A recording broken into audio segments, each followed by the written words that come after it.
em, yang ditakutkan adalah kalau misalnya sudah berhasil nih, promilnya berhasil, ya, kemudian hamil, ya. Eh, yang ditakutkan adalah si perempuannya terkena hepatitis ini pada saat hamil. Satu, ya. Kedua, sebelum promil kena akut pun bisa mempengaruhi hasil promilnya, ya kan? Nah, kalau misalnya promil kemudian berhasil hamil, lalu tiba-tiba kena hepatitis B, gitu ya. Jangan khawatir, nggak usah khawatir. Hepatitis B memang tidak menular ke bayi pada saat di dalam kandungan, tapi pada saat keluar dia bisa menular, gitu. Nah, pada saat 12 jam pertama itu harus diberikan imunoglobulin kepada bayinya, supaya bayinya tidak tertular dari ibunya. Jadi kalau misalnya kena hepatitis B gitu, jangan khawatir, sampaikan aja sama dokternya, supaya dokternya bisa mengambil tindakan. Jadi pada saat lahir itu sudah disiapkan imunoglobulin yang nggak nyari-nyari lagi. Kalau nyari-nyari lagi ini udah lewat masa injeksinya gitu.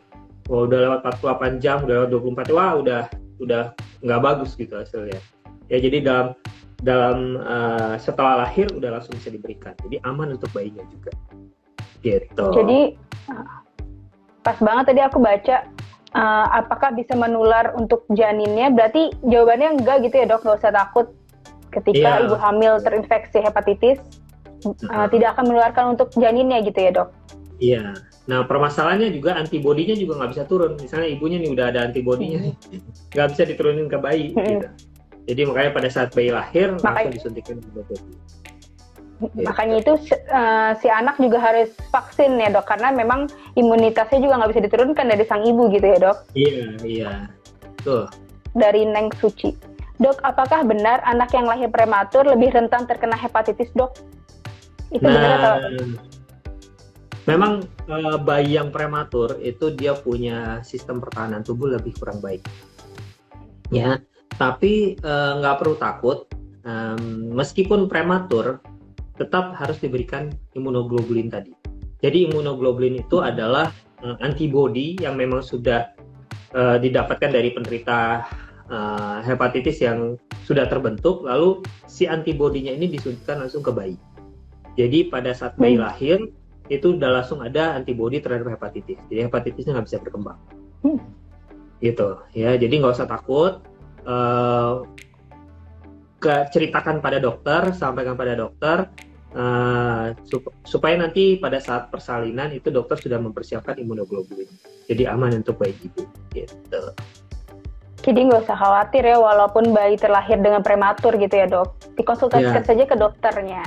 Tapi pas promil dan akan melakukan HSG, baiknya didahulukan HSG-nya apa vaksinnya? Sama-sama juga nggak apa-apa, kan vaksin itu adalah vaksin itu fungsinya untuk mencegah infeksi baru yang masuk. Jadi vaksin itu bukan obat ya, bukan pengobatan, bukan terapi. Jadi diberikan sekarang juga nggak masalah. Pada saat HSG nggak masalah, tidak akan mempengaruhi hasil HSG-nya kok. Ya, jadi silakan kalau mau vaksin silakan, sambil HSG juga nggak apa-apa, sambil promil berjalan juga nggak masalah. Oh gitu, jadi boleh. Toh kalau hamil pun diberikan vaksin juga tetap aman kok. Ya misalnya sekarang dikasih vaksin nih, tiba-tiba berhasil nih promilnya, terus hamil, terus diteruskan dilanjutkan ke vaksin dosis kedua, jadwal kedua, boleh silakan, nggak ada masalah.